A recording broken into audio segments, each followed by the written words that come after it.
Bismillahirrahmanirrahim. Assalamualaikum warahmatullahi wabarakatuh. Alhamdulillah, alhamdulillahilladzi khassa ibadahu bi khairi kitabin unzil wa akramahum bi khairi nabiyyin ursil wa ja'alahum bil islami khaira ummatin ukhrijat linnas ya'muruna bil ma'ruf wa yanhauna 'anil munkar wa yu'minuna billah. Asyhadu an la ilaha illallah wahdahu la syarika lah wa asyhadu anna Muhammadan abduhu wa rasuluhu la nabiyya wa la rasula ba'da. Allahumma salli wa sallim wa barik wa azim wa karrim wa tarham wa tahannan ala bihi turjatuhu yaumal qiyamah sayyidina wa maulana Muhammadin khairil ummah wa sahibil karamah wa ala alihi wa ashabihi wa ansarihi wa junudihi ajma'in ila yaumil qiyamah wa sallama tasliman katsira. Subhanaka la ilma lana illa ma 'allamtana innaka antal alimul hakim wahdina wa wafiq lana ila siratim mustaqim. Allahumma bima 'allamtana wa 'allimna ma yanfa'una warzuqna uluman tanfa'una birahmatika ya arhamar rahimin. Allahumma inna na'udzubika min 'ilmin la yanfa' wa qalbin la yakhsha wa min nafsin la tashba' wa min da'watin la yustajabu laha. Amin ya mujibas sa'ilin.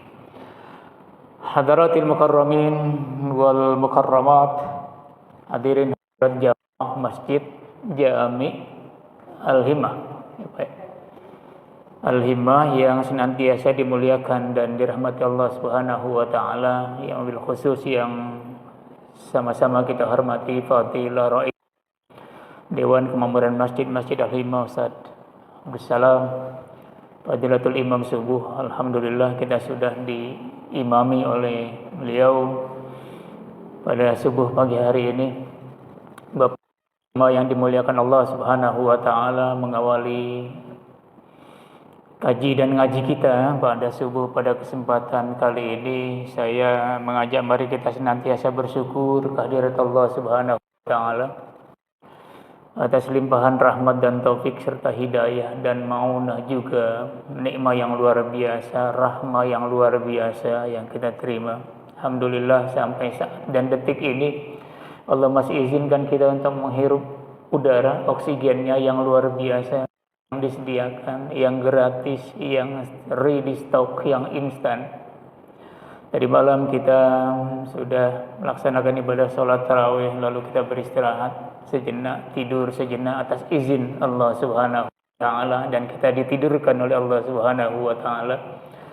Pagi hari tadi jelang sahur kita dibangunkan Allah Subhanahu wa taala atas izin Allah Subhanahu wa taala. Bapak Ibu, kita tidur bukan karena kita mau tidur sendiri dan bukan maunya kita bangun, kita terjaga, kita mendusin bahasa Ciputatnya gitu.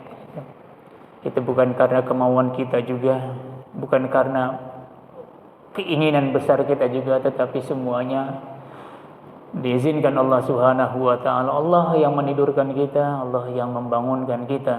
Karenanya tidak pernah henti kita senantiasa bersyukur Allah Subhanahu wa taala. Kita juga langsung diberikan rezeki yang luar biasa yang tak terhingga, menghirup oksigen, menghirup udara yang membuat kita bisa melanjutkan estafeta perjalanan hidup kita di muka bumi ini. Hari ini jamaah kita sudah berada di hari keberapa nih? Hari ke-19, 18. Iya. Saya ngetes Bu. Iya, ternyata hitung-hitungan Ramadan memang luar biasa ya. Sudah 5 hari, sudah 6 hari, sudah 7 hari gitu. Kalau ngitungin Ramadan supaya cepat selesai, biasanya cepat gitu. Alhamdulillah hari ini kita sudah berada di hari ke-18 jamaah yang mulia. Dan kita senantiasa terus berdoa, jangan pernah kendor, jangan pernah lalai, jangan pernah alfa, jangan pernah mundur dari saf-saf tarawih pada hari-hari terakhir, jelang 10 hari terakhir.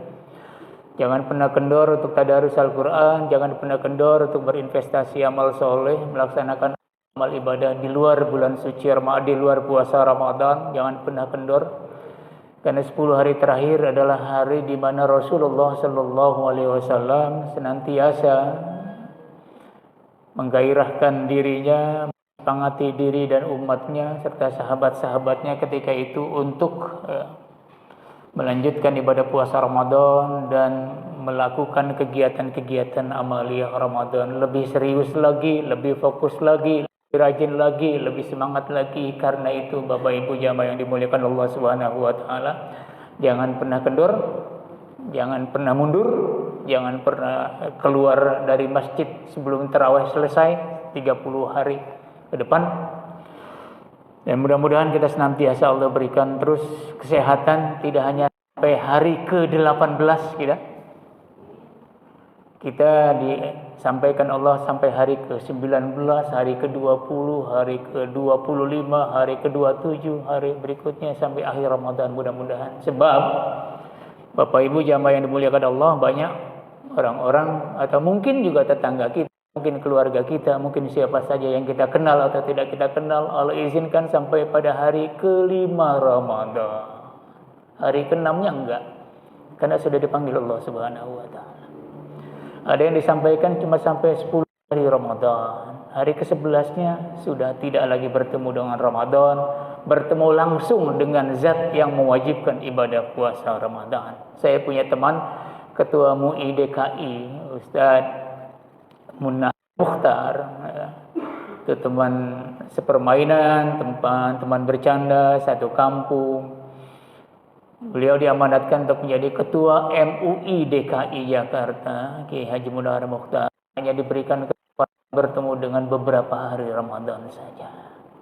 Sabtu yang lalu beliau diwafatkan Allah Subhanahu wa taala. Hari Kamis masuk rumah sakit, Pak. Hari Kamis masuk rumah sakit.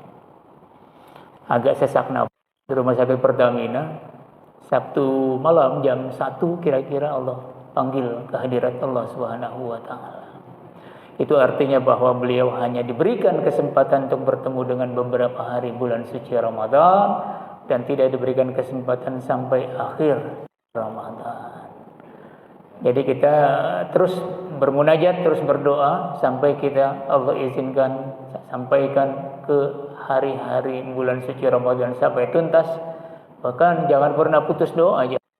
Ramadan sudah selesai pun kita terus harus bermunajat dan berdoa. Mudah-mudahan kita terus dipertemukan dengan bulan suci Ramadan pada tahun berikutnya.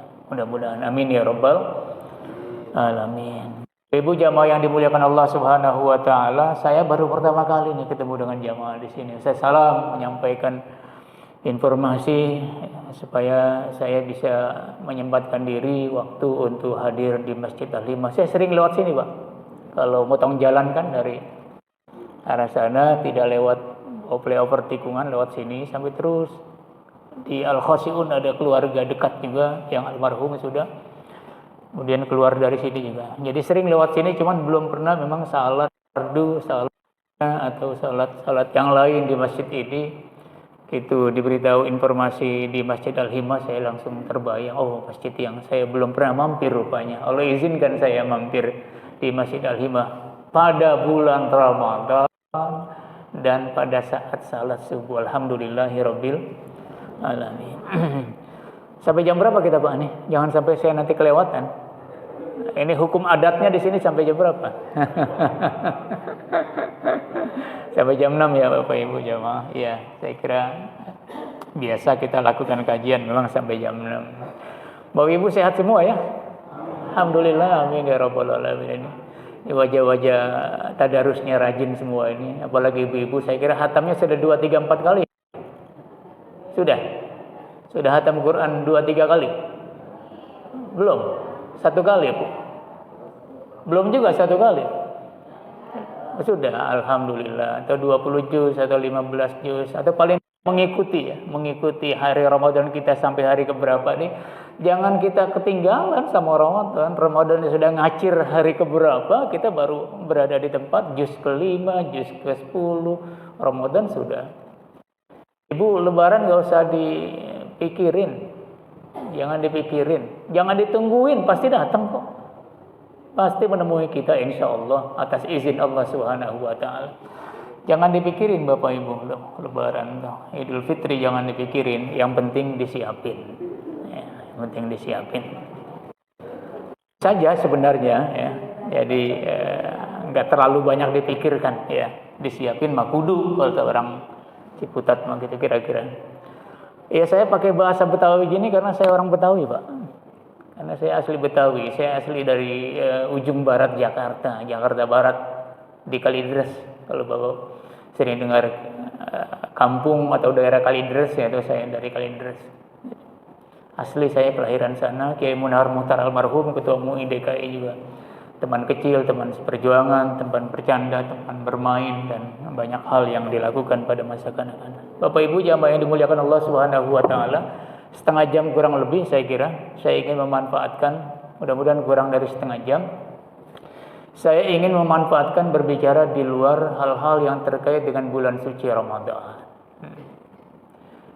Tidak terkait dengan Ramadan dan tidak terkait dengan bulan puasa atau puasa Ramadan. Saya kira hampir semua kita sudah banyak memaklumi dan memahami soal itu.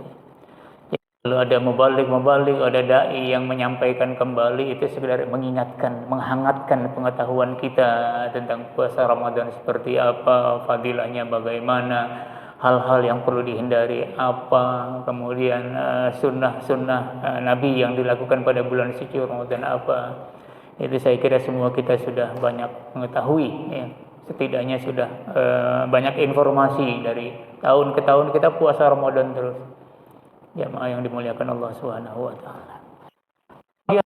Menyampaikan, ini sudah saya sampaikan materinya ke Pak Ustadz Salam untuk disampaikan di grup WA DKM Al-Himmah, nanti dibaca-baca, diulang-ulang ya. Dan materi ini tentang bahwa jamaah begini, saya ingin mengawali dengan sebuah keadaan yang barangkali kita melihat dan menyaksikan di sekeliling kita, bisa juga orang tua kita, bisa juga saudara kita, bisa juga tetangga kita, famili kita, dan siapa saja.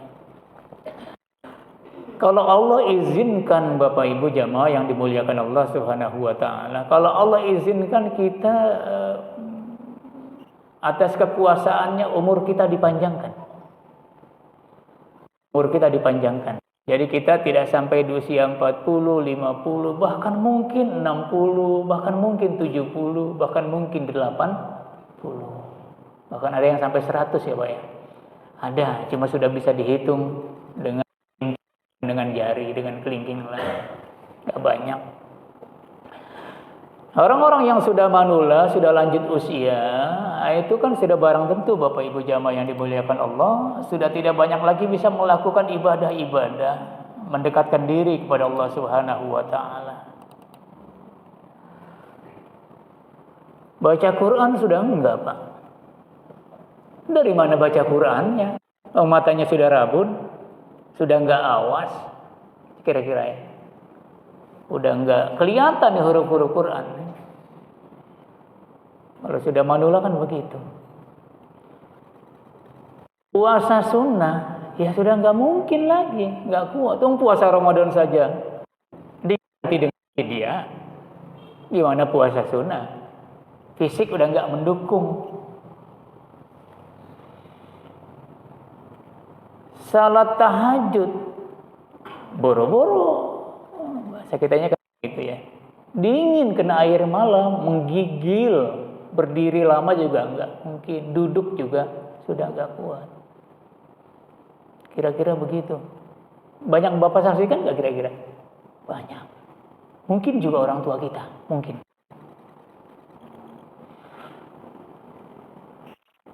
Apalagi yang lain, jamaah ke masjid, ya. Pengen banget jamaah ke masjid, tapi ini kaki udah nggak bisa kuat dipakai nindak. Nindak bangun saja dipapa, mau jalan dituntun. Kalau udah nggak kuat dituntun, taruh di kursi roda. Kalau udah nggak kuat di kursi roda, mau diapain lagi Pak?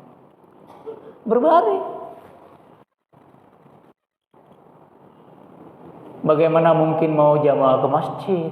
Sekalipun masjidnya cuma 10 meter, ya, 8 meter, 5 meter.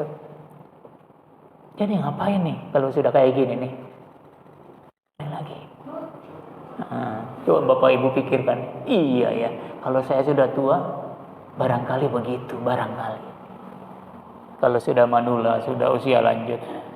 Nah, jamaah yang dimuliakan Allah Subhanahu wa taala, Ibnu Abbas radhiyallahu anhu, ini paman dari Rasulullah sallallahu alaihi wasallam. Ini Ibnu Abbas ini sahabat Nabi yang sangat spesial.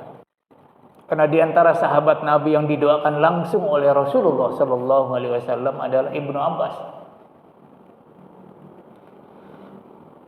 Doa Rasulullah sallallahu alaihi wasallam, Allahumma faqihhu fid din wa 'allimhu at-ta'wil. Ya Allah, faqihhu fid din, berikan kedalaman ilmu pemahaman agama kepada Ibnu Abbas ini.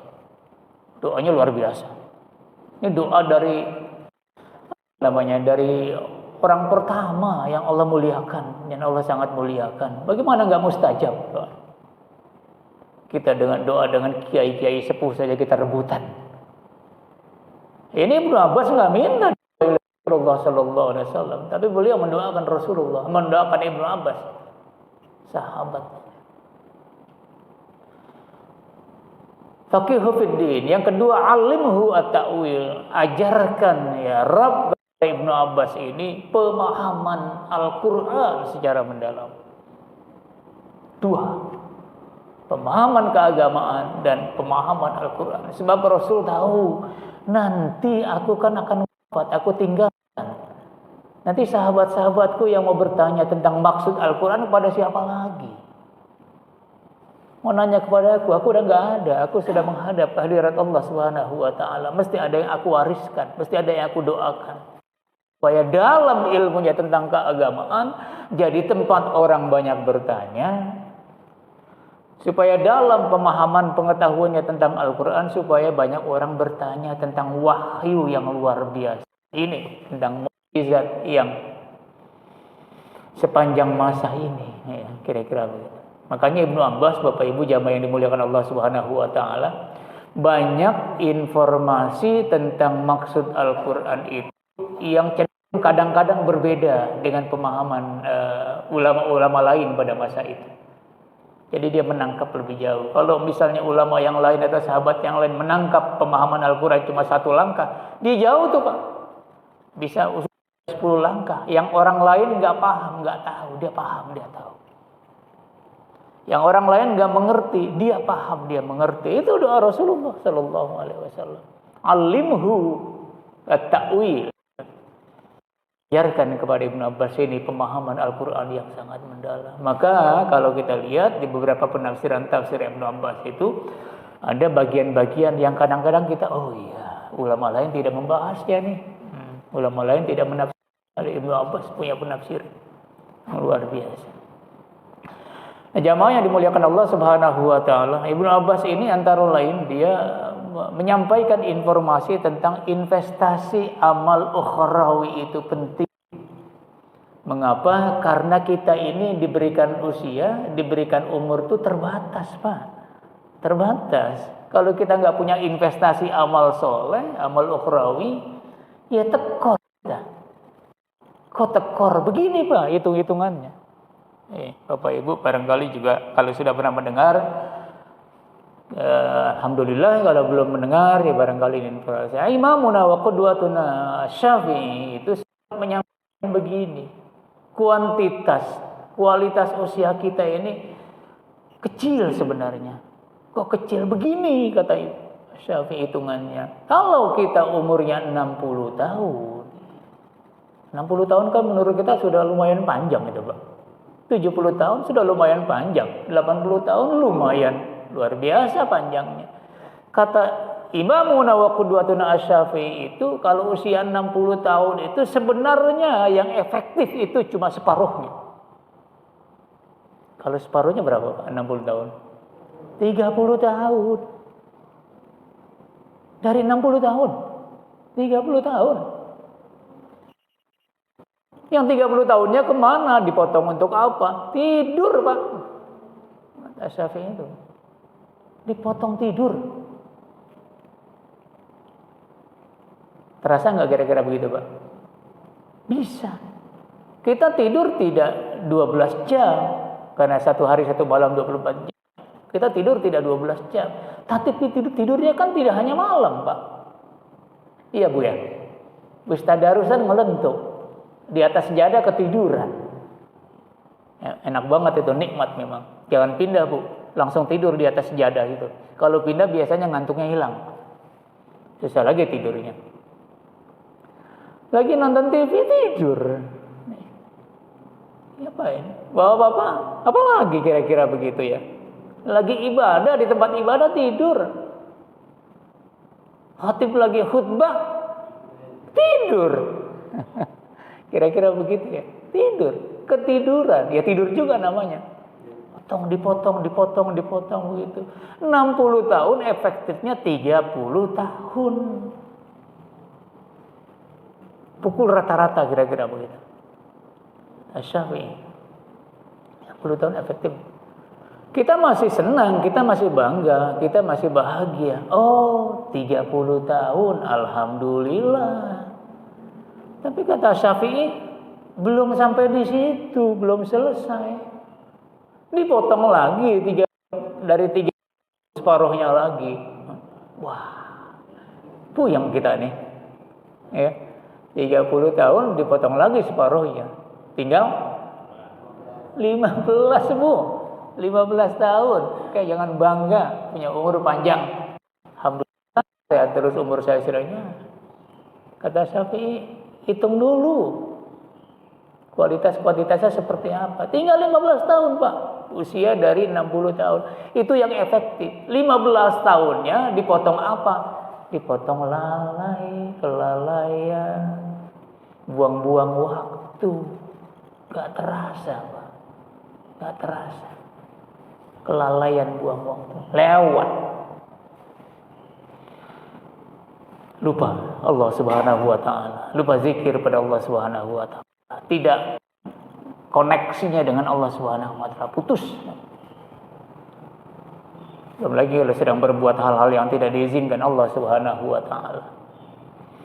Dagang, menipu, mendustai orang lain, berkata tidak bagus, komunikasi tidak baik, bertetangga, macam yang lain. Tinggal 15 dari 30 tahun, Pak. Alhamdulillah masih 15 tahun. 15 tahun alhamdulillah. Bisalah kira-kira masuk surga mah di emper-emper dikit. Kira-kira begitulah. Karena enggak full. Syafi'i masih bilang belum selesai sampai di situ. Ya, 15 tahun masih dianggap belum selesai. Kata beliau, potong lagi separuhnya. 15 tahun dipotong separuh tinggal 7,5 tahun, Pak.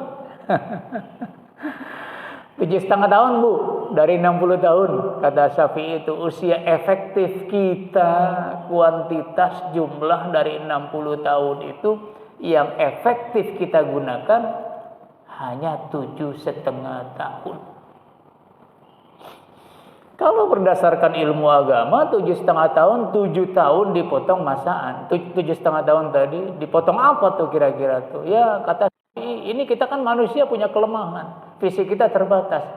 Ada meriang, ada sakit, kurang sehat. Macam-macam lah. Potong itu tuh, 15 tahun dipotong separuhnya tinggal 7,5 tahun kan. Itu tahun dari 60 tahun. Mikir kan ya, mikir nih kita sekarang. 7,5 tahun.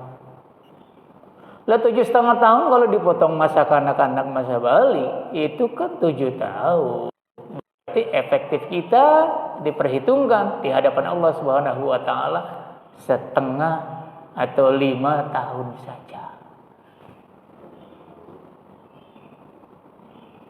7 tahun bukan 5 tahun, setengah tahun ya. Setengah tahun, dari 60 setengah tahun kata Syafi'i. Ini mau ngapain kita nih? Cuma setengah tahun tuh. Mau ngapain kita? Mau protes Allah, ya Rabb, aku rajin salat subuh, rajin puasa, aku rajin tahajud, aku rajin duha, aku rajin berinfak. Kata Allah, usia kamu cuma 5 tahun, cuma setengah tahun dari 60 tahun. Mau ngapain? Protes aku. Mau masuk surga setengah tahun. Benar kata Rasulullah Sallallahu Alaihi Wasallam, umatku masuk surga itu bukan karena amal ibadahnya. Itu hitungannya tuh Pak, cuma setengah tahun. Dari mana mau hitung-hitungan matematis masuk surga? Bukan karena amal ibadah yang pernah dia lakukan. Kata Rasulullah Sallallahu Alaihi Wasallam, umatku masuk surga Allah Subhanahu Wa Taala karena rahmat Allah Subhanahu, karena rahmat Allah, karena kasih sayang Allah Subhanahu Wa Taala. Kalau Allah itu matematis, angka-angka, nggak sampai Pak kita, nggak sampai, defisit hitungan kita. Tiba-tiba kita dengan bangga, dengan pede menghadap Allah, saya mau masuk surga, saya mau masuk surga, mau masuk surga. Dihitung-hitung tekor malah. Dari mana masuk surganya? Kata Rasul, umatku masuk surga karena rahmat Allah SWT. Benar kalau begitu apa kata Rasulullah Sallallahu Alaihi Wasallam. Nah, supaya nggak begini nih, cerdas kita harus mengelola usia. Jangan dibuang-buang. Harus cerdas mengelola usia. Waktu memang Allah ciptakan tak terbatas. Cuma usia kita ini terbatas. Waktu kita nggak tahu sampai kapan selesai dunia ini. Terus berlanjut. Waktu memang tak terbatas, kata para filosof. Kata ulama tasawuf, tapi waktu hidup kita ini terbatas. Cuma 100 paling. 80, 70. Malah di antara umat ke Rasulullah antara 60 70, 60 70, di bawah 60 70 banyak, 60 banyak juga. Di atas 60 mulai dihitung, 70 ke atas jarang. 80 ke atas. Ini kalau nggak cerdas mengelola usia nih, repot kita di hadapan Allah Subhanahu wa taala. Rugi kita di hadapan Allah Subhanahu wa taala, bahkan bisa celaka kita. Ya mah, celaka di hadapan Allah Subhanahu wa taala. Nah, beliau mengamanatkan begini Ibnu Abbas, buka surat At-Tin surat ke-95. Ibnu Abbas, ini surat tentang investasi amal ukhrawi ini. Kalau investasi itu kan Pak, kita nabung sekarang, nanti kita nikmati di waktu-waktu yang sudah ditentukan. Secara ekonomis kan gitu, kita menanamkan sekian dana, nanti pada masa tertentu sesuai dengan periodenya baru kita nikmati. Nah, yang itu investasi. Nah, ternyata dalam agama kita, menurut Ibnu Abbas, lewat surat At-Tin, surat ke-95, kita juga diberikan kesempatan untuk berinvestasi itu. Surat ke-95 surat At-Tin itu, A'udzubillahi minasyaitonirrajim, Bismillahirrahmanirrahim, Wat-tini waz-zaitun, wa turi sinin, wa hadzal baladil amin, dan seterusnya. Laqad khalaqnal insana fi ahsani. Tsummaradnahu asfala safilin ilal ladzina amanu wa 'amilus shalihat falahum, apa Pak lanjutannya? Falahum ajrun ghairu mamnun, hingga akhir surat.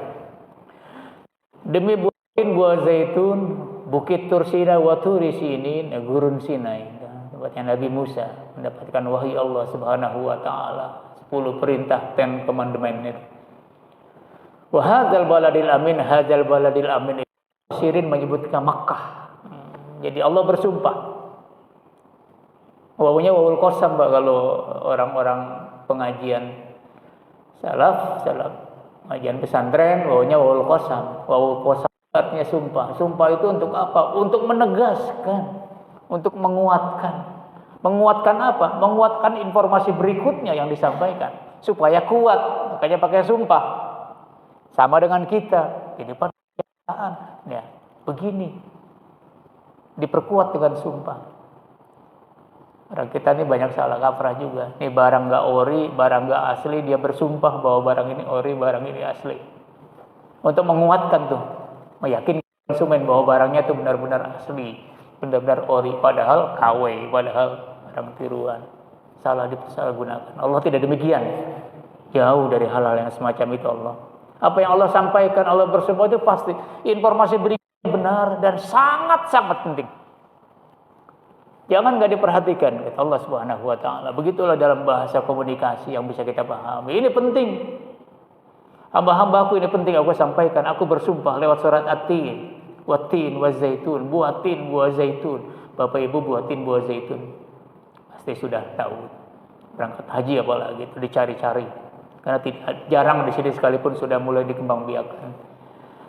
Wa turi sinin bukit tursina wa hadzal baladil amin, ya, demi Makkah, negeri yang damai, ya, setelah Fathu Makkah direbut kembali oleh Rasulullah sallallahu alaihi wasallam dan para sahabat.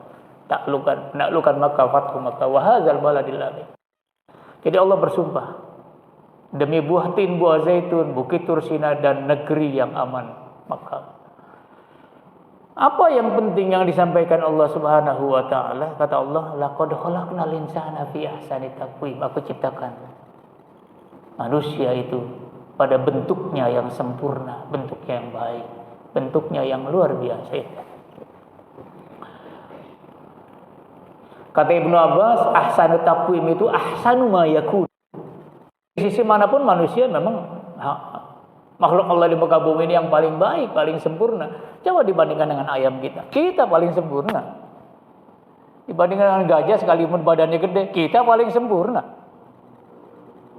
Apalagi Pak? Burung merak, Pak, lihat di Ragunan indah kalau dia bulunya mekar, luar biasa indahnya burung merak itu. Tapi cuma sekedar indah saja. Kalau soal kesempurnaan kita paling sempurna. Apa yang kita nggak punya? Pendengaran, penglihatan, perasaan, perasa. Nah, ini luar biasa. Ahsani taqwim. Ya, kalau kita buka, kita coba cermati kata takwim itu asal kata qam, artinya berdiri. Kalau berdiri kita sempurna. Coba ayam Bapak lihat berdiri. Tetap saja dia ke depan. Enggak begini. Kalau berdiri. Kalau kita kan begini berdiri. Binatang-binatang yang lain tuh berdiri tapi miring dia. Enggak tegak kayak kita. Jadi paling sempurna, tegak berdirinya. Antara lain kalau makna harfiah kira-kira gitu. Ahsanu ma yakun. Imam Abu Bakar At-Tahir menyebutnya, ahsani takwim itu adalah karena manusia ini muzayyanan bil akli, karena manusia ini diberikan kelebihan kesempurnaan oleh Allah Subhanahu wa taala, dititipkan, ya, diberikan pada makhluk yang namanya manusia itu akal, itu yang membedakan. Makanya burung merak sangat indah, nggak apa-apa dia indah, tapi nggak dikasih akal. Nah, kira-kira gitu. Maka kita menjadi lebih sempurna. Gajah besar badannya, apa saja bisa diangkat, nggak apa-apa, tapi nggak sempurna. Kita yang sempurna karena kita diamanatkan, diberikan akal oleh Allah Subhanahu wa taala. Abu Bakar bin Tahir menyebutkan, "Nah, manusia muzayyanan bil aqli, dihias." Tapi kata Allah Subhanahu wa taala, jangan bangga sampai di situ. Aku bersumpah, manusia aku ciptakan makhluk yang paling sempurna. Jangan sampai di situ informasi aku sampaikan, kau baca sampai di situ saja sehingga kita pede, kita bangga menjadi makhluk yang sempurna. Belum selesai aku bersumpah. Tsumma radadnahu asfala safilin. Kemudian aku kembali dia pada asfala safilin. Asfala safilin itu tempat yang paling hina, paling rendah. Maka kata banyak mufassirin, asfala safilin adalah apa? Itu neraka jahanam. Tempat yang paling hina, tempat yang paling rendah, di mana manusia-manusia yang bermaksiat pada Allah Subhanahu wa taala itu mendapatkan tempat yang paling rendah. Ini asfala safilin. Mufassirin menyebutkannya asfala safilin adalah neraka jahanam. Kembalikan nanti manusia ke situ. Tapi kata Ibnu Abbas, oh enggak nih, ini yang saya maksudkan. Ibnu Abbas itu enggak menafsirkan asfala safil itu neraka jahanam. Dia melompat jauh pemahamannya. Apa kata Ibnu Abbas? Asfala safilin itu bukan neraka jahanam. Asfala safilin itu kata beliau arzalul umri, usia yang paling rendah. Nanti aku kembali kepada usia yang paling rendah, usia paling semula, usia anak-anak, usia anak kecil. Makhluk sempurna aku ciptakan, besar, tumbuh, berkembang, remaja, dewasa, terus. Tapi kemudian mulai menurun Radadnahu asfala safilin. Usia yang paling rendah, kembali lagi seperti usia semula, Pak. Usia semula. Anak-anak, remaja, dewasa terus gagah, kuat, kokoh. Ya, galon air digendong, gas diangkat, lemari didorong, kuat. Tapi lama-kelamaan nggak bisa. Jangan kan ngangkat galon, ya. Angkat yang rendah-rendah saja, berapa kilo kira-kira sudah mulai. Dulu larinya 10 kilometer, Pak. Si gagah kokoh. Gagah kokoh. 10 kilometer, tapi lama-lama pasti turun. 8 kilometer, 7, 5, 2 kilometer. Lama-lama cuma jogging, jalan kaki saja. Joggingnya jauh, tapi lama-lama joggingnya juga muter-muter di samping rumah. Muter. Nggak bisa muter, pakai yang statis-statis itu, ada sepeda statis, ada apa yang gitu di tempat saja.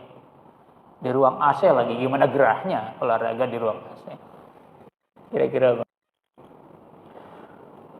dulu apa saja mau dimakan, Pak. Ya, sop macam-macam lah. Sop dengkul, sop iga, macam-macam. Sate, macam-macam dimakan. Tapi lama-kelamaan, bisa, Pak. Nggak bisa.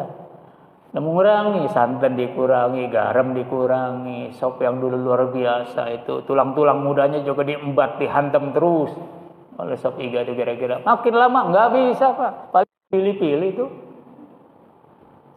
Begitu nggak, Bu? Iya pasti, Bang. Saya juga begitu sekarang. Ya, buka dulu minum es pada saat anak-anak luar biasa, sekarang nggak berani minum es. Tar dulu. Kira-kira begitu. Itu udah hukum alam, Pak. Sudah hukum alam. Itu radadnahu asfala safilin, kata Ibnu Abbas, arzalul umr itu. Usia semula. Dulu nggak bisa jalan, Pak. Tita sama ibu sama ayah dulu kita waktu masih kecil diajarin jalan itu. Lama-kelamaan juga sama, Pak. Gagal lari, kokoh, tapi lama-kelamaan cuma jalannya putar pakai tongkat, dituntun. Itu arzalul umri itu, Pak. Usia lanjut kembali seperti usia semula tuh. Kembali.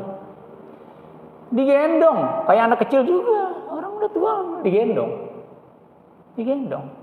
Berbaring, enggak berbaring lama-kelamaan bisa berbaring, Allah lanjutkan usia, berbaring tapi enggak bisa bolak-balik. Kayak anak kecil dibalikin sama ibunya, dibalikin kiri kanan, dibalikin orang yang sudah manula. Makan, ambil sana, ambil sini, ambil sana, ambil sini, mah.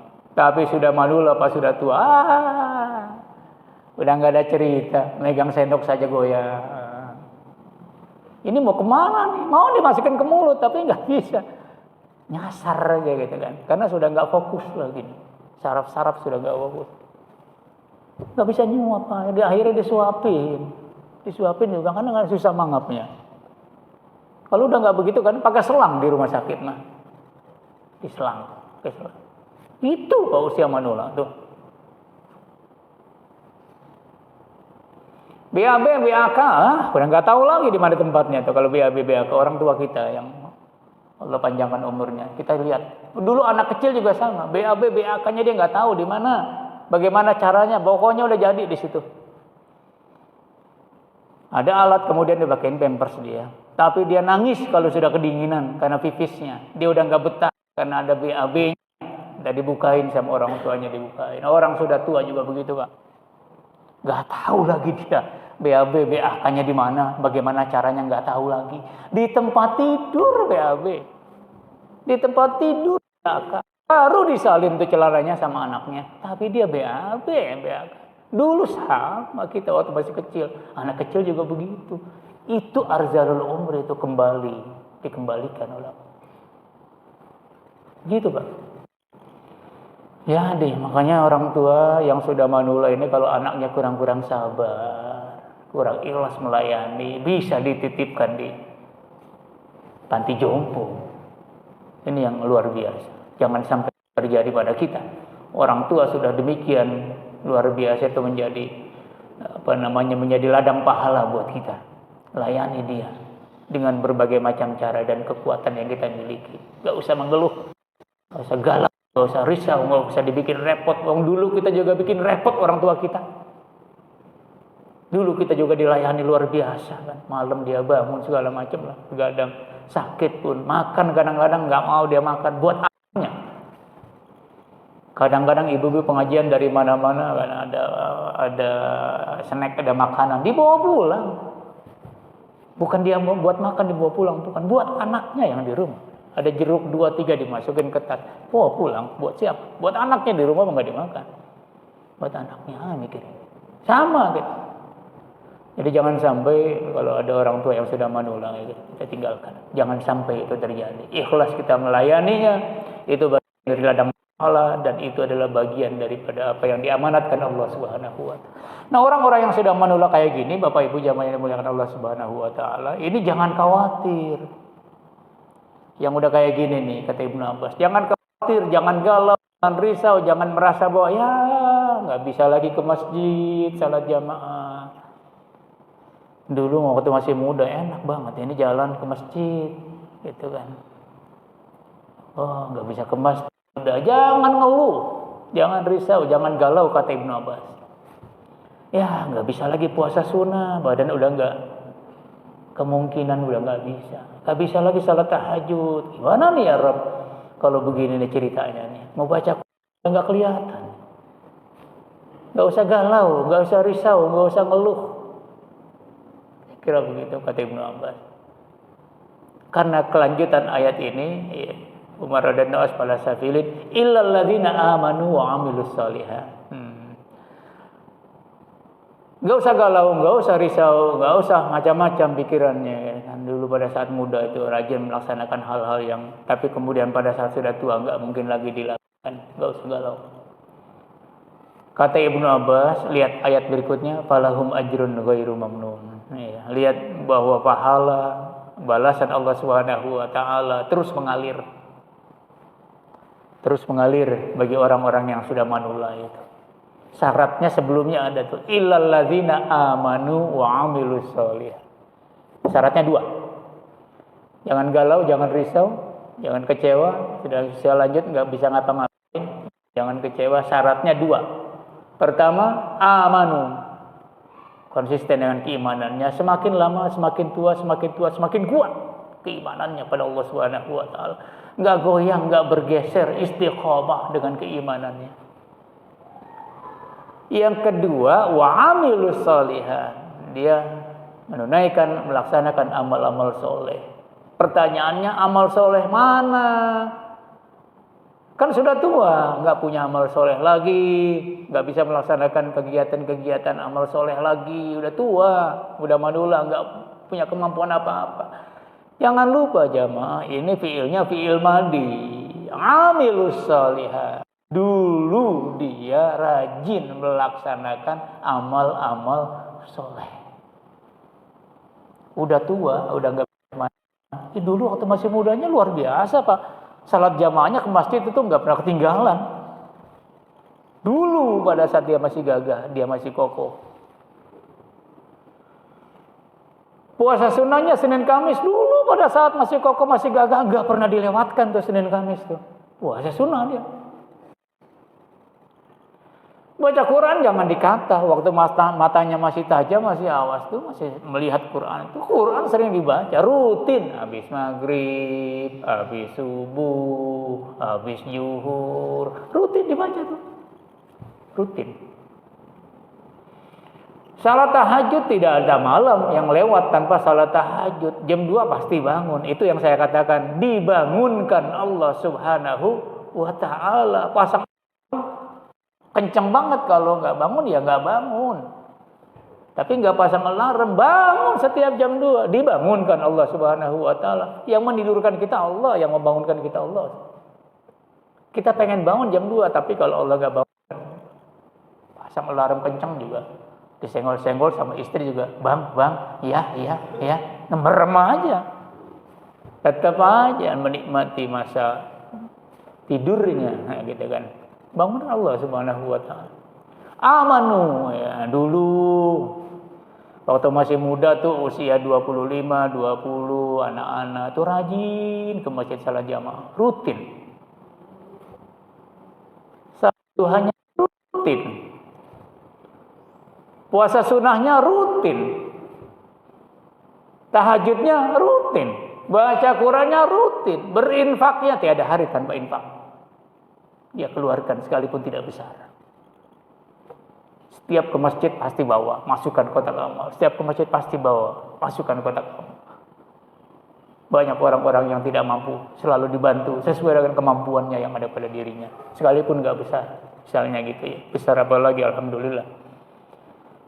Itu rutin dulu, pada saat mudanya rutin. Kalau yang sudah begini nih, yang dulunya rutin, nggak pernah dia tinggalin, pada saat dia sudah tua nggak bisa melakukan apa-apa lagi, Allah tetap catat ada pahala yang mengalir bagi yang bersangkutan. Itu investasi namanya, Pak. Investasi namanya, Bu. Ini yang dimaksud dengan investasi amal soleh, kata Ibnu Abbas. Dulu pada saat masih muda rajin salat duha, udah tua nggak bisa salat duha, pahalanya tetap ngalir dia. Dia nggak salat duha, Pak. Nggak salat duha, tapi dianggap oleh Allah Subhanahu Wa Taala dia salat duha. Walahum ajrun ghairu mamnun. Dia nggak baca Quran, matanya udah nggak lihat lagi Quran, udah tua, udah nggak bisa lihat lagi lah. Tapi Allah tetap alirkan pahala dia. Dia nggak baca Quran, tapi tetap mendapatkan pahala baca Quran. Investasinya dulu pada saat masih muda rutin dia lakukan itu. Puasa sunnah juga demikian, baca Quran demikian, salat tahajud demikian, berinfak demikian. Dulu rajin dia pada saat muda. Rutin dia melaksanakan itu. Yang itu yang dimaksud rutinitas investasi amal soleh. Udah tua udah nggak melakukan lagi, ke masjid sudah enggak, karena nggak mungkin salat jamaah. Tetap dia mendapatkan pahala salat jamaah masjid, sekalipun dia salatnya di rumah sambil tiduran, tapi tetap dia mengalir pahala salat jamaah ke masjid karena dulu pada saat dia masih muda dia amilus sholihat, dia melakukan sering ke masjid, ke masjid, ke masjid, ke masjid, ke masjid. Udah nggak bangun malam lagi, dia merinding, air dingin, salat tahajud sudah. Allah tetap catat dia mendapatkan pahala salat tahajud. Padahal orangnya tidur, tapi Allah tetap alirkan pahala salat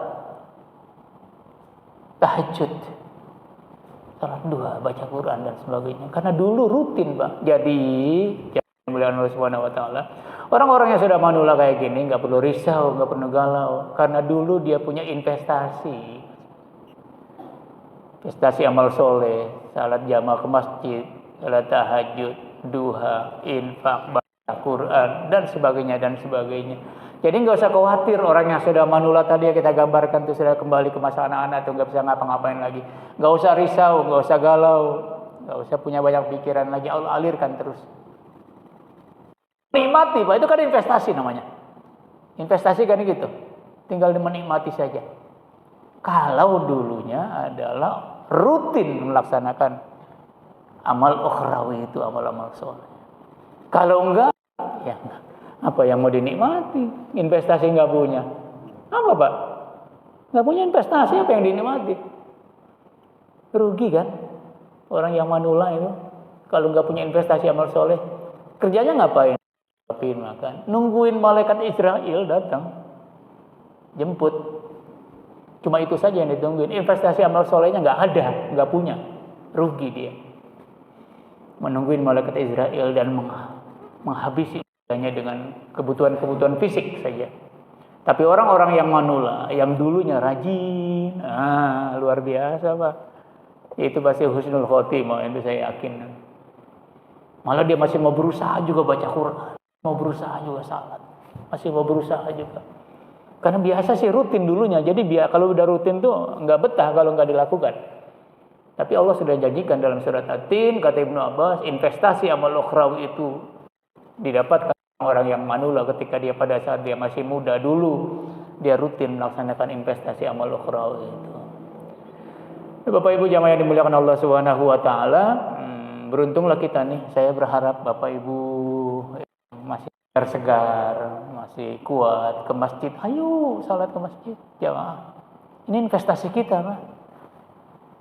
Jangan Jangan sampai kalau kita sempat, kita di rumah, kita sehat, berangkat ke masjid. Salat ke masjid. Subuh datang, zuhur kalau di rumah datang. Tempat lain juga misalnya jamaah. Kalau di kantor di mana ada musola, ada masjid, salat jamaah. Duha, ayo duha. Kita masih gagah. Puasa sunnah, ya puasa sunnah. Fisik kita masih kuat, masih kokoh. Cuma dari pagi sampai sore aja kok kuat, kita biasa. Puasa sunnah. Baca Quran, ayo baca Quran, rajin, enggak usah sulit, enggak usah mushaf yang bentuknya kertas. Di sini ada Quran digital. Bisa dibawa di mana-mana. Ibu jangan yang dibuka media sosial mulu. Quran yang dibuka, baca Quran. Jangan yang dibuka Facebook mulu, yang dibuka WA mulu, yang dibuka Instagram mulu. Ini ada Quran. Download Quran digital, bisa dibaca kapan saja, dalam keadaan kita di mana saja. Itu investasi kita.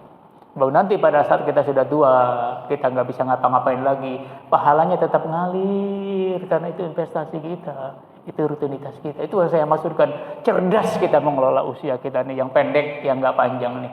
Kita harus pintar-pintar berinvestasi.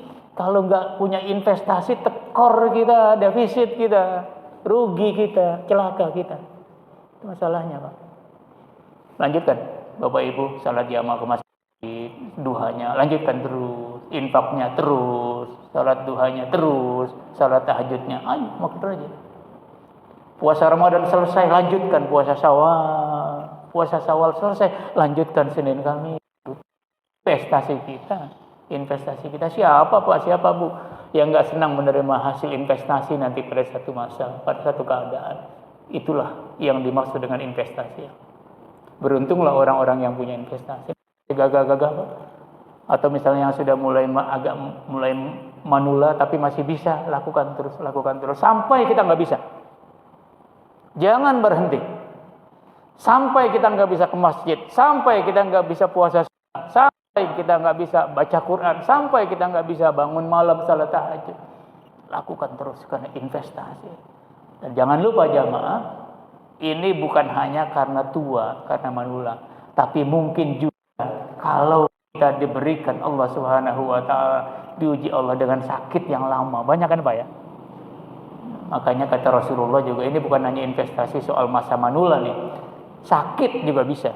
Orang sakit juga ada yang di tempat tidur aja Pak. Gak bisa ngapa-ngapain. Usianya masih muda.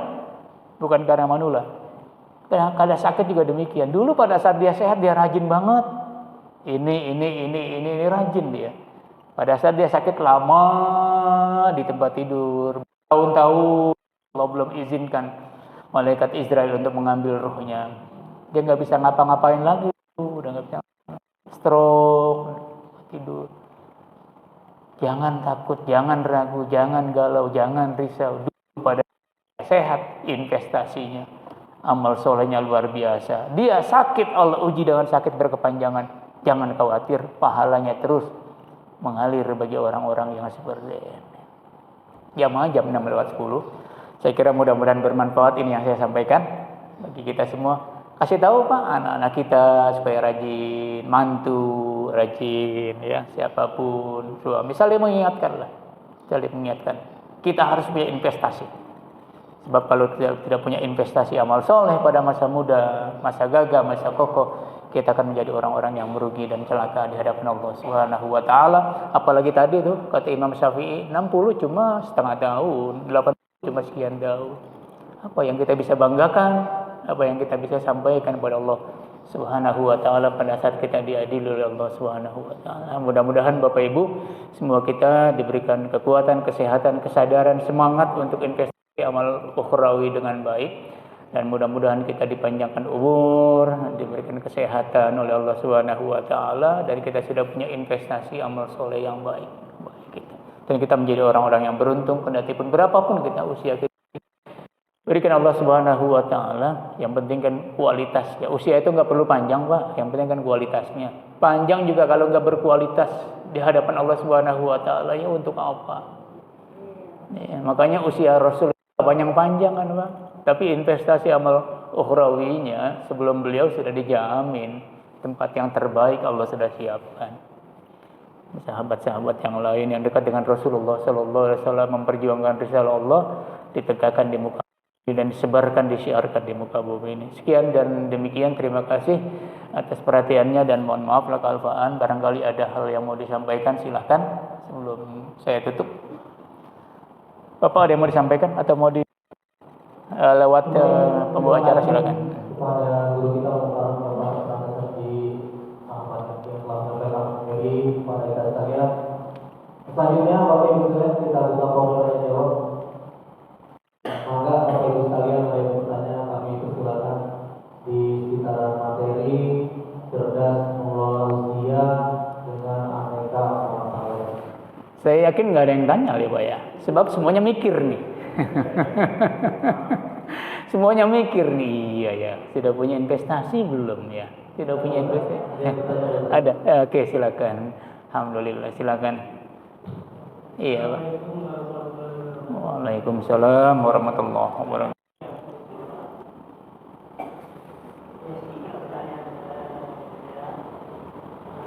Saya menyimak dari awal sampai akhir. Alhamdulillah materi yang disampaikan oleh Bapak mudah-mudahan didengar oleh seperti saya yang dalam keadaan sakit.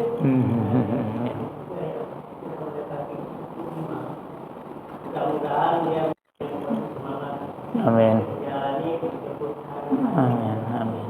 Jadi pertanyaan saya singkat saja. Saya harus bagaimana? Oke. Baik, terima kasih Pak. Terima kasih Bapak. Langsung saja ya, saya jawab. Alhamdulillah Bapak, mudah-mudahan kita doakan beliau senantiasa sehat walafiat. Kalau sekarang dalam keadaan kurang sehat, Allah pulih sehatkan mudah-mudahan secepatnya di bulan suci Ramadan. Mudah-mudahan Pak sehat, insyaallah, dan terus semangat. Pertanyaannya apa kira-kira yang mesti dilakukan saat seperti ini? Lanjutkan apa yang Bapak sekarang lakukan. Bapak dalam kondisi kurang sehat, mampu ke masjid, misalnya salat jamaahnya cuma mampunya 3 kali saja, 2 kali saja. Ya lanjutkan, mampu 3 kali lanjutkan. Jangan kendor semangat. Kan kadang-kadang ada orang yang sakit tuh semangatnya kendor. Bawaannya kendor aja, ya, ngeluh mulu. Kan kata dokter mau tergantung apa, kalau bapaknya semangat ya pasti sehat. Kalau bapaknya nggak punya semangat, ngeluh terus ya lemah. Dokter juga nggak. Bapak semangat terus. Jangan mundur dari salat jamaah. Jangan mundur. Baca Quran. Bapak bisa baca Quran satu hari berapa ayat, berapa juz misalnya, atau berapa ayat. Bapak lanjutkan rutinitas itu. Bapak suka puasa sunnah misalnya di luar bulan suci Ramadan, lanjutkan. Bisa Senin Kamis, alhamdulillah. Senin doang, alhamdulillah. Kemis doang, alhamdulillah. Salat duha, nggak setiap hari, nggak apa-apa. Karena misalnya dalam keadaan sakit ya bisa salat duha. Tapi mudah-mudahan salat duha mah pun sakit sambil duduk bisa. Lanjutkan, baca Quran lanjutkan. Salat tahajud kalau Bapak mampu lanjutkan. Apa yang Bapak mampu lakukan itu dengan baik sekarang ini lakukan terus, lanjutkan. Jangan berhenti, jangan mengeluh. Terus merasa mungkin Allah juga maklum nih kayaknya. Udahlah nggak usah ke masjid. Udahlah nggak usah puasa Ramadan. Udahlah nggak usah baca Quran. Ya jangan begitu. Kalau begitu namanya kita lemah semangat. Lanjutkan. Investasi Pak. Jangan lupa lanjutkan itu, semangat terus, dorong terus dari kita. Jangan menyerah, jangan mundur. Lakukan terus rutinitas. Sampai Bapak nggak mampu. Sampai Bapak nggak punya kemampuan. Semampunya Bapak ini sekarang seberapa ukurannya, itu terus lakukan. Sampai Bapak nggak punya kemampuan. Investasi Bapak luar biasa, luar biasa. Dalam keadaan sakit juga ini masih bisa ke masjid subuh. Malah diam di sini, banyak yang pulang tadi itu karena mau ngantuk, mau tiduran. Ngantuk. Yang istiqomah, yang duduk di sini berapa orang? Berapa orang Pak? Rutinitas kita biasa ngaji, duduk, ngantuk juga jadi. Kalau yang nggak biasa, bubar, pergi. Nggak bisa taraweh, bubar. Biasa taraweh biasa baca Quran, nggak pengen baca Quran. Udah puyeng aja tuh buka Quran, nggak pengen buka. Capek. Apalagi lagi puasa, kering mulut ya. Dan begitu kehilangan investasi kita amal soleh, apalagi bulan suci Ramadan. Gitu ya Pak? Lanjutkan. Ada lagi Ibu? Ibu barangkali ada? Di kota Ibu mungkin dari waktu juga yang mau bertanya. Oh iya, silakan.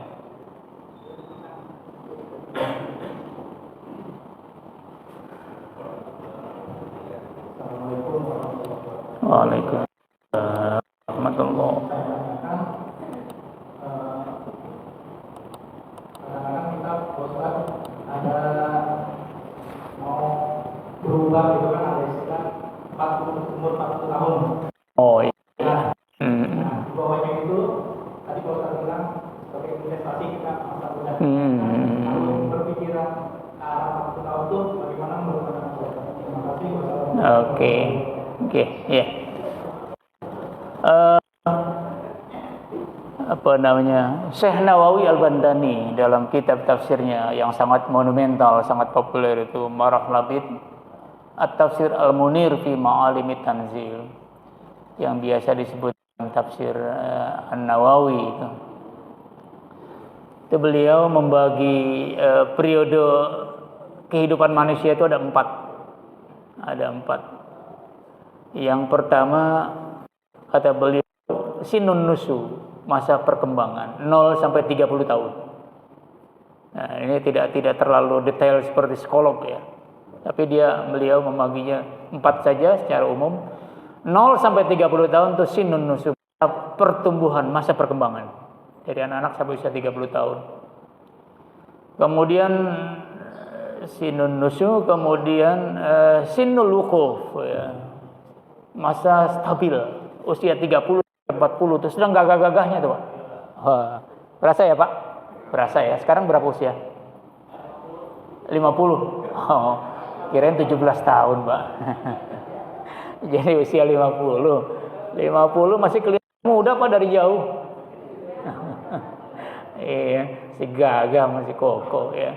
Kata beliau, kata Imam Syekh Nawawi itu 30 sampai 40 tuh sinulukum, masa stabil itu kuat. Apa aja diangkat, gas diangkat, istri aja digendong.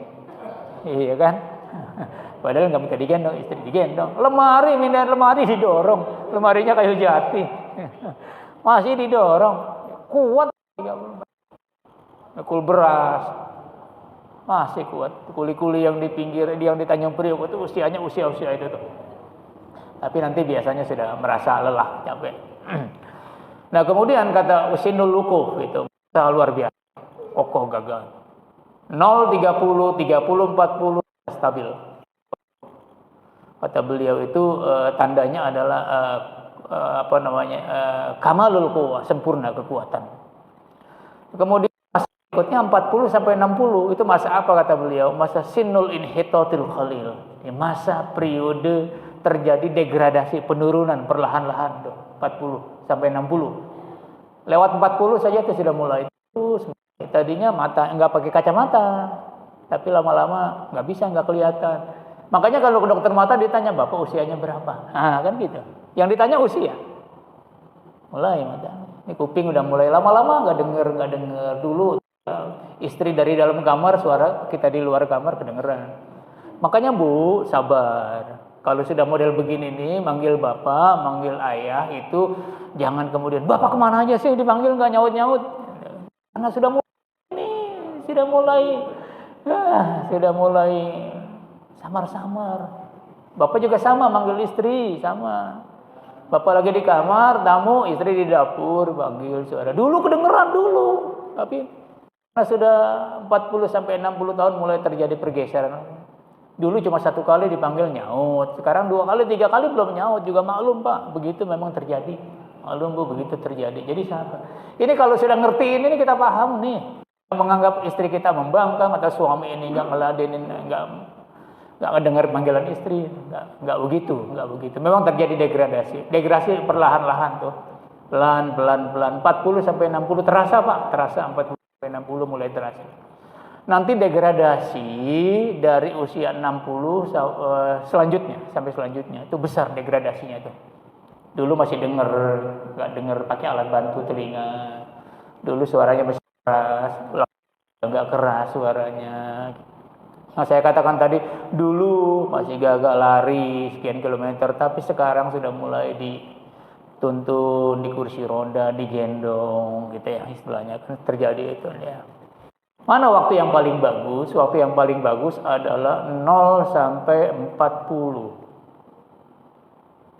Maka usia 40 itu kan sebenarnya usia emas ya Pak. Kalau orang berkarir itu, kalau sebelum usia 40 itu posisinya jabatannya bagus, ya itu dia. Tapi kalau sudah 40 ke sana itu biasanya sudah nggak masuk hitungan lah kira-kira.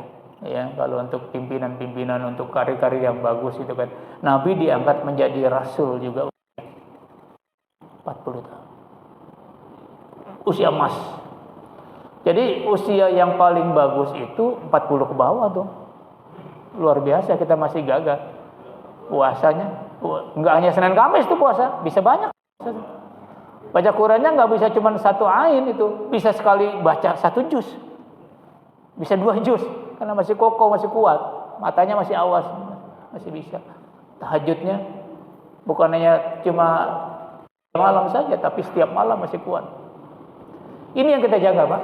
Kalau sudah di atas 40 sampai 60 ya kita tinggal ikutin saja sampai di mana kita. Sampai di mana kita?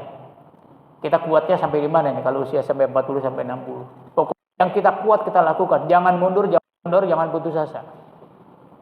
Tapi paling efektif itu memang usia sebelum 40. Bapak merasakan lah saya kira ya. Saya juga merasakan itu. Merasakan belum usia atau 40, usia 40 kita kokohnya luar biasa, gagah, sehat betul. 2 malam nggak tidur nggak apa-apa bisa. Iya, mata melek aja. Tapi kalau udah usia 60 ke atas, nggak tidur lah, nggak istirahat. Udah bawaannya keliangan aja, uyang aja bawaannya. Ya, karena kurang istirahat. Jadi memang begitu Pak, saya kira paling bagus itu. Tapi jangan kemudian setelah 40 nanti baru merasa lelah, merasa lengah, jangan. Pokoknya lanjut. Investasi masih terus berlanjut sesuai dengan kemampuan kita, sesuai dengan keadaan kita. Itu yang paling penting ya Pak. Saya kira cukup jelas ya Pak ya. Iya, Bapak masih gagah itu. Jadi jangan belaga tua. Jangan pura-pura udah nggak mampu. Ada istri Pak? Ada istri di sini? Oh nggak ada. Kalau ada istrinya saya pesan. Pak bangun Pak tahajud. Ya, Pak baca Quran Pak salat. Oh, gitu kira-kira gitu kan.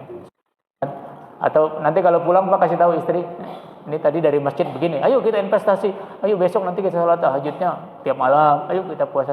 Ramadan kayak di luar bulan Ramadan tuh kayak bulan Ramadan tuh luar biasa Pak enaknya tuh. Senin Kamis kayaknya kita ngulang bernostalgia dengan Ramadan lewat puasa Senin Kamis. Gitu kan enak kan. Apalagi anak-anak juga ikut-ikutan. Bukannya bareng-bareng, sahurnya bareng-bareng. Jadi cuman bukan Ramadan doang, setahun sekali kita. Ya, Senin, Kamis, apalagi bisa begitu, ya luar biasa. Menjadi investasi juga, penyemangat kita juga dan juga menjadi investasi. Ada lagi, Bapak Ibu? Masih? Ya Bu, silakan. Ya. Ini sudah lewat jam 6 ya, nggak apa-apa ya Pak ya? Nggak ngapa-ngapain ya? Enggak ya, hari Minggu lagi. Pulang juga mau ngapain ya Bu ya? Saya pikir ada yang mau olahraga, mau apa gitu. Mau lari pagi takutnya. Lari pagi bulan puasa. Iya, Ibu silakan.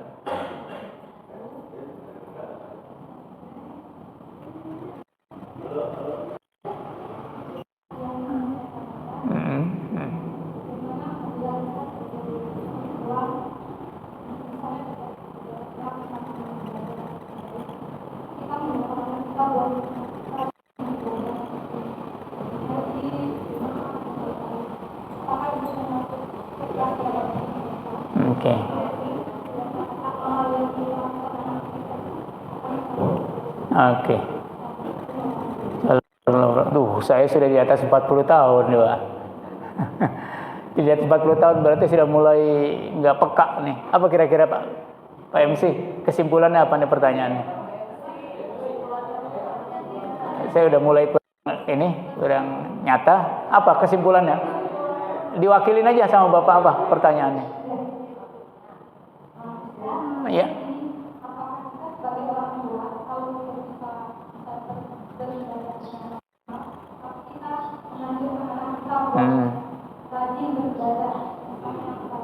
Oke.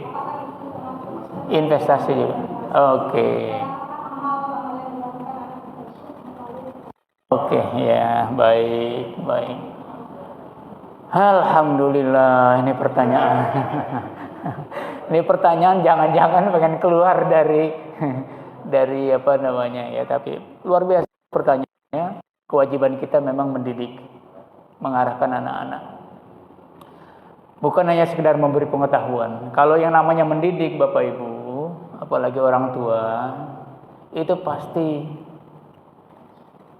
yang menyampaikan melakukan lebih dahulu. Itu mendidik.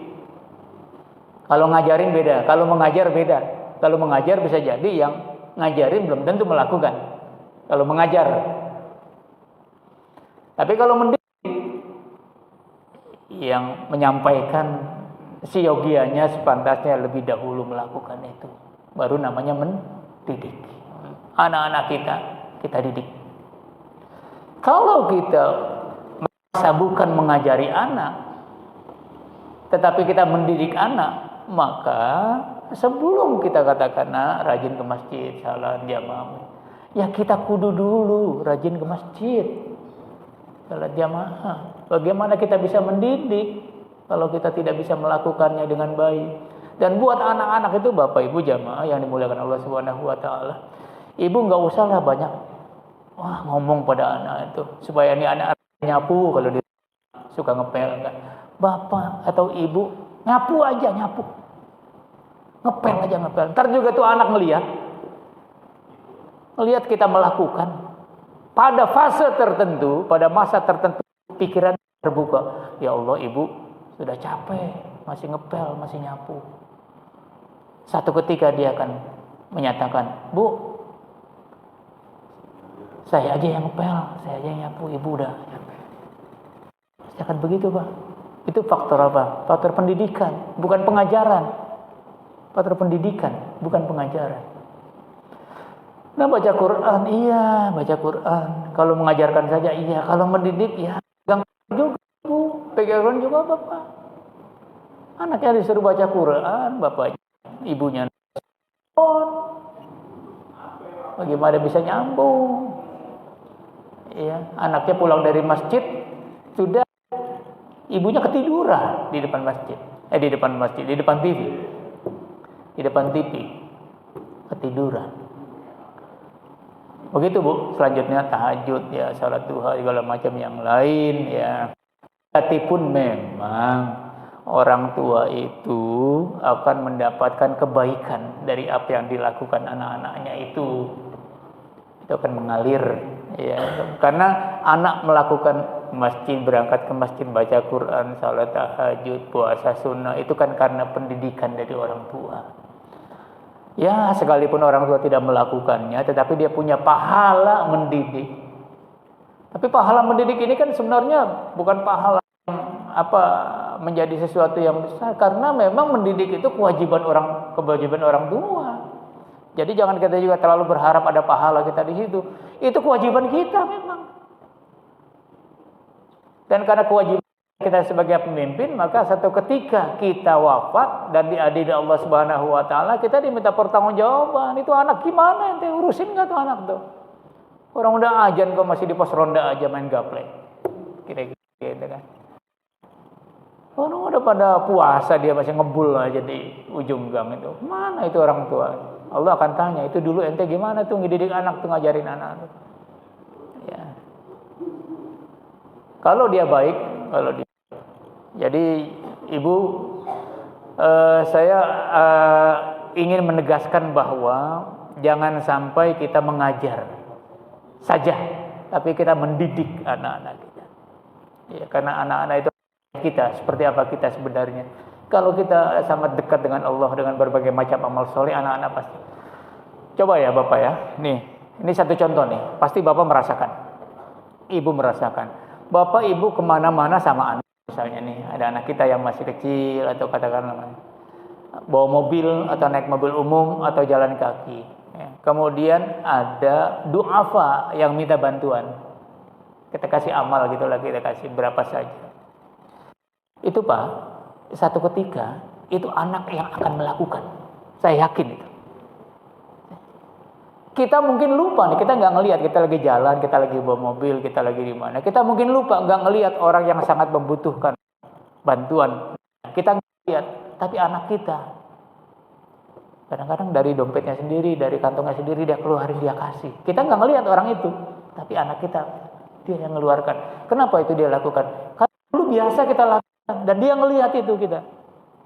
Dia ngelihat, refleks dia melakukan itu. Karena faktor pendidikan dari orang tua yang biasa.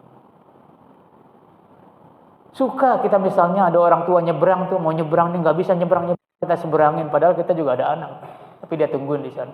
Satu ketika dia di mana-mana dan dia melihat keadaan seperti itu, dia pasti nyebrangin. Dia pasti melakukan. Nggak mungkin dia nggak lakukan.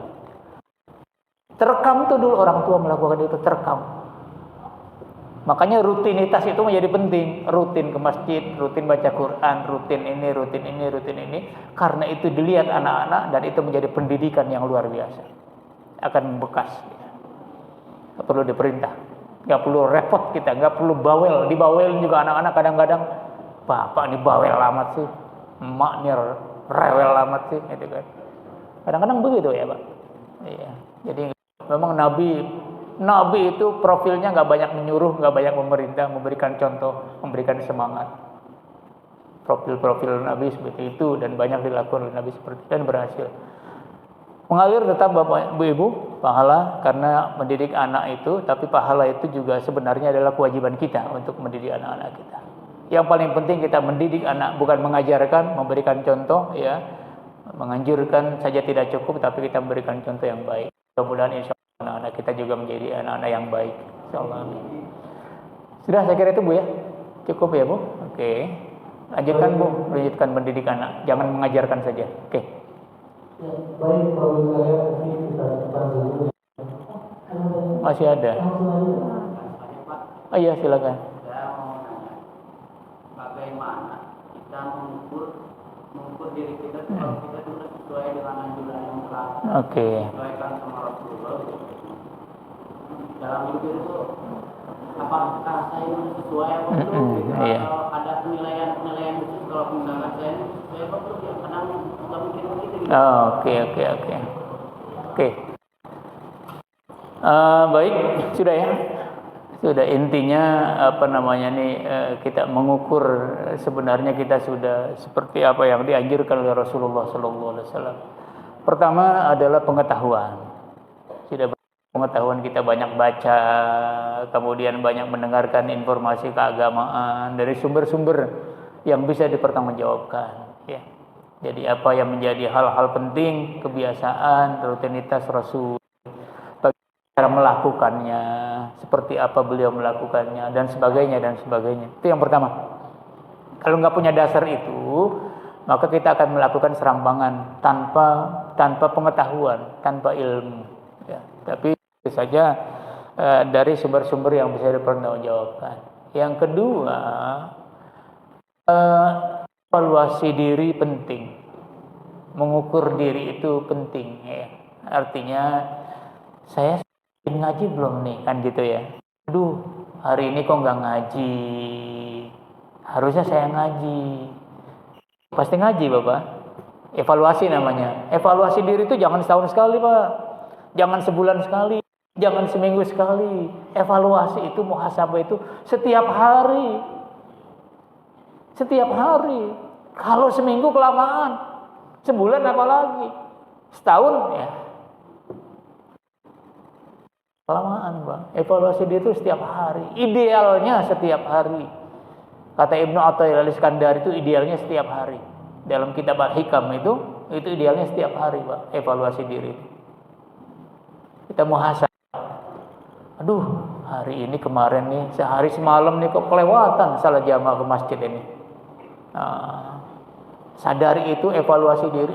Besoknya pasti nggak boleh nih begini terus nih, kebablas begini terus. Sadari, cepat sadari. Ya Allah, ini ngomong apa saya nih sama istri, ngomong apa saya sama suami, kok begini lisan nih, nggak karu-karuan. Itu saking emosinya. Mestinya jangan begini nih. Evaluasi bu, evaluasi pak. Gak sopan saya ngomong sama istri begini nih. Gak sopan saya ngomong sama suami begini nih. Evaluasi bu, evaluasi pak. Besok insya Allah enggak. Dengan anak-anak kasar kita kadang-kadang saking jengkelnya, mangtolnya. Ya Allah, kenapa? Begitu mau tidur, ya Allah, kenapa tadi saya sama anak-anak itu kayak gitu? Ya namanya anak-anak kadang-kadang mau manggil gitu. Tapi kita harus sadar, ya kenapa bisa begitu? Ya Allah, ampuni. Karena buat anak-anak apa kalau ada tindakan-tindakan kita yang kurang bagus, apalagi ada kasar dikit, itu terekam Pak. Terekam terus tuh buat anak-anak tuh. Sekalipun kita lebaran udah beliin baju baru, sepatu baru, macam-macam dibeliin, tapi yang pernah kita perlakukan tidak baik pada anak itu nggak terhapus tuh. Itu nggak terhapus. Kita mau menghapus dengan berbagai macam kebaikan kita, tapi yang buruk lakukan terhadap anak itu pasti akan nggak pernah hilang. Gak pernah hilang. Nah, repotnya dalam ilmu kriminologi, repotnya keburukan itu dia tidak lakukan terhadap kita, orang tuanya. Dia lakukan terhadap orang lain, terhadap orangnya. Misalnya nih, orang tua suka mukul anak, nampar anak. Dia nggak nampar orang tuanya, nggak. Dia terekam dia. Satu ketika pada saat dia emosi, refleks dia melakukannya pada orang lain. Dalam ilmu kriminologi kan begitu. Ketika orang pernah diperlakukan tidak baik, buruk, cenderung dia melakukannya pada orang lain. Bisa jadi terjadi seperti itu. Jadi evaluasi Pak. Evaluasi ya. Pertama pengetahuan tambah, luas. Kedua evaluasi. Ya mudah-mudahan kalau Bapak sudah berusaha semaksimal mungkin mengikuti ya, sunnah-sunnah Rasulullah Sallallahu Alaihi Wasallam semaksimal mungkin ya, semampunya Bapak, insya Allah sudah termasuk apa yang dianjurkan oleh Rasulullah Sallallahu Alaihi Wasallam. Jangan ragu. Kalau Bapak ragu tentang ini seperti harusnya bagaimana, tanya kepada ustaz, tanya kepada tokoh-tokoh agama, tanya kepada orang-orang yang lebih paham. Jadi kita tidak berlanjut dalam kekeliruan, tidak berlanjut dalam kesalahan. Jangan Bapak diam ketika Bapak ragu, tanya kepada yang lebih tentang keagamaan supaya kita yakin dan kemudian kita lebih semangat melakukannya. Gitu ya Pak ya? Saya kira itu ya, jemaah. Sudah ya? Kayaknya matahari udah mulai bersinar. Nah, masuk ke masjid ini. Hari-hari ini hari luar biasa ya Pak ya? Panasnya luar biasa ini. Hari-hari ini. Ya mudah-mudahan semakin panas pahala puasa kita semakin bisa. Kira-kira mudah-mudahan, amin ya rabbal alamin. Saya tutup dulu ya. Bapak Ibu jangan menggunakan Allah Subhanahu wa taala. Mudah-mudahan apa yang saya sampaikan waktunya sudah sangat lama lewat. Mudah-mudahan bermanfaat. Dan mudah-mudahan ini bukan pertemuan Salam.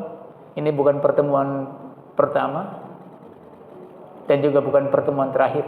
Tapi pertemuan silaturahmi ini berlanjut sampai kapanpun dan dimanapun kita.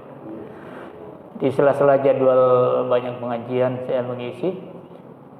Kalau diamanatkan untuk juga mengisi di sini, ya alhamdulillah ya, untuk pada Ramadan, pada Idul Fitri, kalau ada kegiatan-kegiatan alhamdulillah. Saya di Masjid Al Jihad rutin kalau hari Minggu tuh, minggu ada kuliah subuh barokah itu juga rutin. Jumat, khutbah Jumat juga di Masjid Al Jihad sekitar sini, di Al Jihad di Pamulang, di BSD, di Asyarif Al Azhar juga. Ya mudah-mudahan lah. Karena saya tinggalnya di sini Pak, di Komplek Telkom. Komplek Telkom itu Pondok Hijau, naik ke atas sedikit, ya. Jadi saya naturalisasi dari Kalideres ke Ciputat, ya. Jadi tapi KTP saya tetap KTP DKI, ya. Jadi cuma nunggu istirahat saja di kediaman di sini yang ada di Ciputat karena tugas sehari-hari sama istri di UI Sarifullah Jakarta. Saya di Fakultas Syariah dan Hukum, istri di Fakultas Ilmu Dakwah dan Komunikasi. Jadi kalau dari Kalideres pulang pergi kayaknya sampai kapan gitu. Sampai tua kayaknya, kehujanan, kepanasan, apa mau begini terus, ya sudahlah numpang di Tangsel, numpang di Ciputat untuk tidur, istirahat, dan sambil membina anak-anak. Investasi kesehatan juga. Kalau udah tua kan nanti udah semakin lemah, semakin lelah.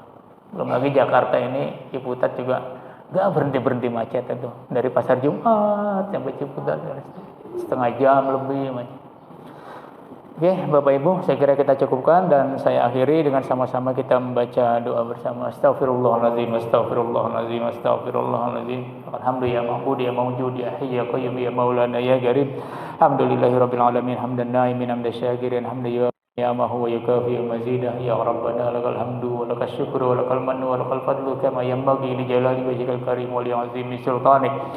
Allahumma salli ala sayyidina Muhammadin tibil qulubi wa dawaiha wa afiyatil abdani wa shifaiha wa nuril absar wa diyaiha wa ala alihi wa ashabihi wa barik wa sallim ajma'in. Allahumma lakal hamdu ilaikal mustaka wa antal musta'an, la haula wa la quwwata illa billahil aliyyil azim. Subhanallah bihamdihi 'adada khalqihi wa ridha nafsihi wa zinata 'arsyihi wa midada kalimatihi. La ilaha illa anta subhanaka inna kunna minaz zalimin.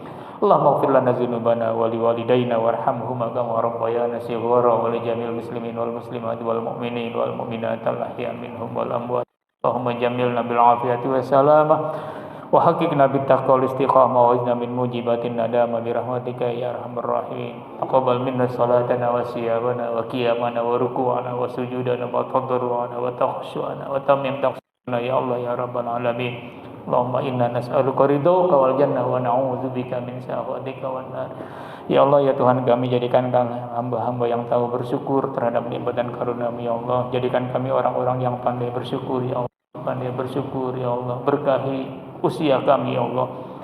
Berkahi umur kami ya Allah. Kami sadar umur kami tidak panjang ya Allah, tapi berkahi ya Allah. Jadikan kami orang-orang yang semangat beribadah kepada-Mu sehingga usia kami berkualitas di sisi-Mu ya Allah.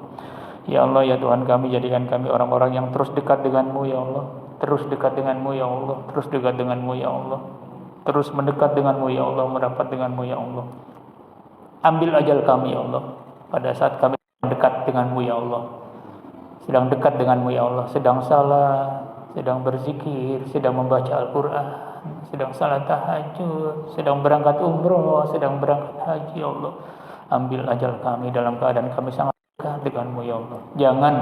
Jangan ya Allah hindari kami ya Allah. Kau ambil ajal kami dalam keadaan kami lagi lupa dengan-Mu ya Allah, lagi alfa dengan-Mu ya Allah, lagi jauh dengan-Mu ya Allah, lagi berbuat maksiat, berbuat keburukan, lagi memfitnah, lagi berdusta, lagi mengadu domba, lagi memprovokasi ya Allah. Jangan Kau ambil ajal kami, kami sedang jauh dari-Mu ya Allah.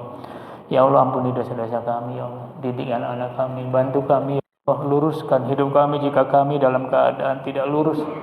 Luruskan ya Allah, luruskan ya Allah dengan penuh kelembutan ya Allah. Bantu kami ya Allah untuk mendidik, membina anak-anak kami sehingga anak-anak kami menjadi anak-anak yang soleh dan solehah dekat-Mu ya Allah. Rabbana taqabbal minna innaka antas samiul alim wa tub alaina innaka antat tawwabur rahim. Rabbana atina fid dunya hasanah wa fil akhirati hasanah wa qina azabannar. Subhana rabbika rabbil izzati amma yasifun wa salamun alal mursalin walhamdulillahi rabbil alamin. Taqabbalallah. Bapak Ibu, sekian dan mudah-mudahan bermanfaat buat kita semua dan mohon maaf bila kalfan hilafan. Hadanalaikum ajmain. Wassalamualaikum warahmatullahi wabarakatuh.